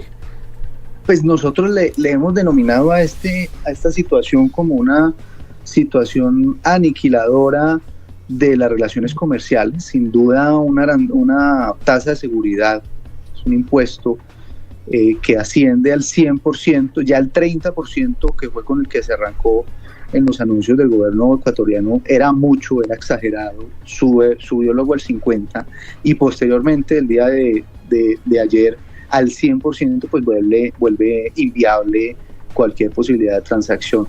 Lo que seguiría es, por supuesto, buscar mercados alternativos, cosa que no ocurre de un día para otro, que toma un tiempo y hay que ser conscientes que el Valle del Cauca exporta hacia ese mercado 350 millones de dólares. Doctor San Clemente, para claridad de nuestra audiencia, usted menciona, mire, la mayoría de empresas del Valle, en este caso puntual, que vende sus productos a Ecuador, pues son pequeñas o medianas. Deme un ejemplo de una empresa, mediana o pequeña, que vende, por ejemplo, ¿qué? No, pues hay de productos de toda naturaleza, de productos de consumo de alimentos hasta productos ya más procesados y de manufactura pequeña.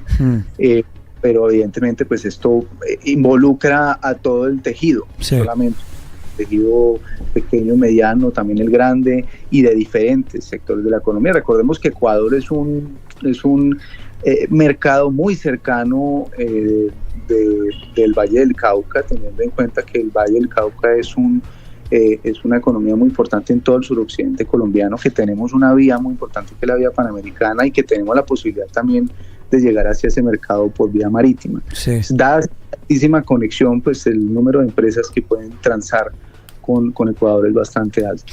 Mire, una empresa de esas, para también claridad de nuestros oyentes, es la siguiente. Una empresa de esas del Valle vende envases plásticos, por poner un ejemplo.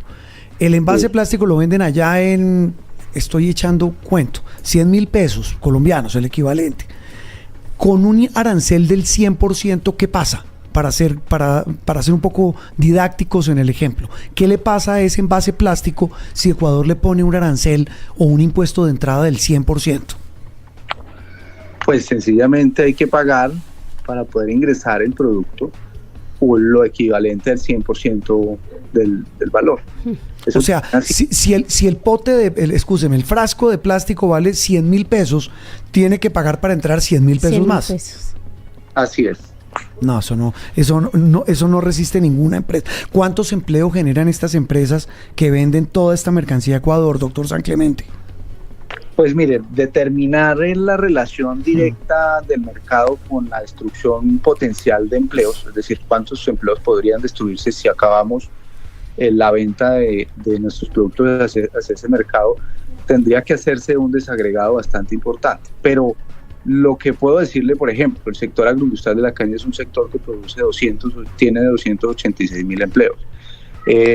Y en la medida en la que hay una afectación importante hacia ese mercado, pues sin duda, si hay ingenios que no logran absorber esa posibilidad con otro mercado, pues sencillamente eso puede convertirse en situaciones complejas en materia de empleo. Es complejo determinar cuánto se va a destruir, pero sin duda va a haber una afectación en caso de que esto no se restablezca, que esperamos que se restablezca prontamente con una postura diplomática aterrizada, responsable y que ponga de primero al trabajador, que ponga de primero al sector productivo y también, ¿por qué no decirlo?, al consumidor ecuatoriano que también necesita de nuestros productos. Sí, no, quería preguntarles que estamos viendo claramente como el peor coletazo, lo que es el aumento de los aranceles al 100%, pero ¿qué había pasado hasta el momento con el del 30%? ¿Se habían generado ya despidos en estas empresas? ¿Cómo había cambiado ya el panorama hasta este momento, doctor San Clemente? Pues realmente es hubo un anuncio del 30% y luego hubo un anuncio del 50% de la tasa de seguridad, como le han llamado, y en efecto eso generó situaciones adversas en la comercialización hacia ese mercado, manteniéndose, por supuesto, con la esperanza de que esa relación comercial se restableciera en términos normales y que se pudiera recuperar rápidamente los negocios y, por supuesto, los márgenes de negocio. Hasta el momento, evidentemente, pues ha habido una sensibilidad en los temas financieros de las empresas, pero no ha sido, como le denominamos nosotros, aniquilador del negocio. Lo que vemos con el día de ayer, pues prácticamente es cerrar la posibilidad. Ese es un problema gigante. Por la vía panamericana estamos hablando de cuántos kilómetros hay entre el Valle y Ecuador, digamos en la parte de frontera, doctor San Clemente. Mire, la vía panamericana, por la vía panamericana pasa el 70% de las exportaciones hacia Ecuador, son 70% vía la vía panamericana y el otro 30% vía marítima. Y pues efectivamente dependerá del sitio donde se esté comerciando, pero es un número importante de distancia, pero es la distancia más corta que hay entre un centro productivo tan importante en el suroccidente colombiano con el mercado ecuatoriano. Mire, es que estoy viendo una cosa acá, es que por ejemplo venden galletas, confitería, snacks, por mencionar algunos, plásticos, mire que sí vendían plásticos, productos químicos, resinas, insumos para la industria de agricultura. Usted dice, pues estas empresas lo único que tendrían que hacer es buscar otros mercados, pero el problema es ¿dónde?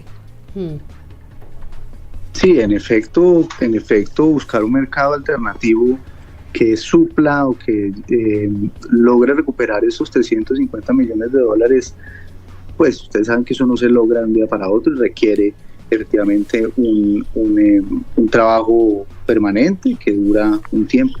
Entonces, estar muy de buenas para recuperarlo de manera inmediata. Me quedo con esa frase, tienen que estar muy de buenas para encontrar nuevo mercado.